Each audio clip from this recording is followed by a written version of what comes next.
बार की बात है, एक बहुत ही पुण्यशील सज्जन व्यक्ति अपने परिवार सहित तीर्थ के लिए निकले। कई कोस दूर चलने के बाद पूरे परिवार को प्यास लगने लगी। ज्येष्ठ का महीना था और आसपास कहीं पानी नहीं दिखाई पड़ रहा था।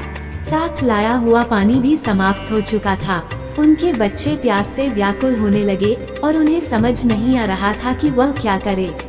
एक समय ऐसा आया कि उन्हें भगवान से प्रार्थना करनी पड़ी कि हे प्रभु, अब आप ही कुछ करो मालिक। इतने में उन्हें कुछ दूरी पर एक साधु तप करता हुए नजर आए।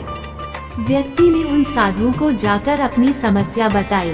साधु बोले कि यहाँ से एक कोस दूर उत्तर की दिशा में एक छोटी दरिया बहती है, जाओ जाकर वहाँ से पानी की प्यास बुझा लो। साधु की बात सुनकर उन्हें बड़ी प्रसन्नता हुई और उन्होंने साधु का धन्यवाद किया।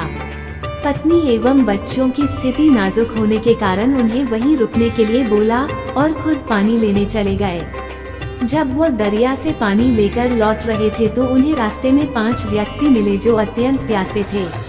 उस सज्जन से उन 5 व्यक्तियों की प्यास देखी नहीं गई और उन्होंने अपना सारा पानी उन प्यासों को पिला दिया। जब वो दोबारा पानी लेकर आ रहा थे तो 5 अन्य व्यक्ति मिले जो उसी तरह प्यासे थे। उस पुण्य आत्मा ने फिर अपना सारा पानी उनको पिला दिया और जब वह तीसरी बार पानी लेकर अपने परिवार तक पहुँचे तो उन्होंने देखा कि उनके परिवार के सभी सदस्य मूर्छित होकर गिर पड़े थे। उन्होंने उन्हें जगाने का बहुत प्रयास किया, जल के छींटे भी लगाए, परंतु कोई नहीं उठा।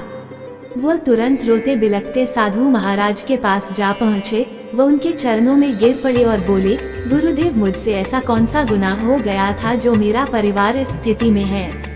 मैंने तो पुण्य ही किया था, कृपया कुछ उपाय बताएं गुरुदेव। साधु बोले, हे पुण्य आत्मा, तुम बार बार अपनी बाल्टी भरकर दरिया से लाते और किसी प्यासे के लिए खाली कर देते, इससे तुम्हें क्या लाभ मिला? उस भले मनुष्य ने कहा, मुझे क्या मिला या क्या नहीं मिला इसके बारे में मैंने कभी नहीं सोचा, पर मैंने अपना स्वार्थ छोड़कर अपना धर्म निभाया है। साधु बोले, ऐसे धर्म निभाने से क्या फायदा जब तुम अपना कर्तव्य नहीं निभा पाए, जिससे बिना जल के तुम्हारे अपने बच्चे और परिवार ही जीवित ना बचे। तुम अपना धर्म ऐसे भी निभा सकते थे जैसे मैंने निभाया। सज्जन पुरुष ने जिज्ञासा पूर्वक पूछा, कैसे महाराज? साधु बोले, मैंने तुम्हें दरिया से पानी लाकर देने के बजाय दरिया का रास्ता ही बता दिया। तुम्हें भी उन सभी प्यासों को दरिया का रास्ता बता देना चाहिए था, ताकि तुम्हारी भी प्यास मिट जाए और अन्य प्यासे लोगों की भी। फिर किसी को अपनी बाल्टी खाली करने की जरूरत ही नहीं होती।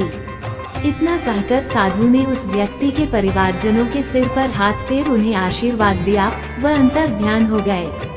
उस पुण्यात्मा की मानो आंखें खुल गईं। उन्हें समझ आ गया कि केवल स्वयं पुण्य कमाने में न लगकर अपने कर्तव्य का निर्वाह करते हुए दूसरों को भी पुण्य की राह दिखानी चाहिए, और किसी का भी भला करने का सबसे सही तरीका यही है कि उसे परमात्मा और सच्चाई की राह दिखा दें।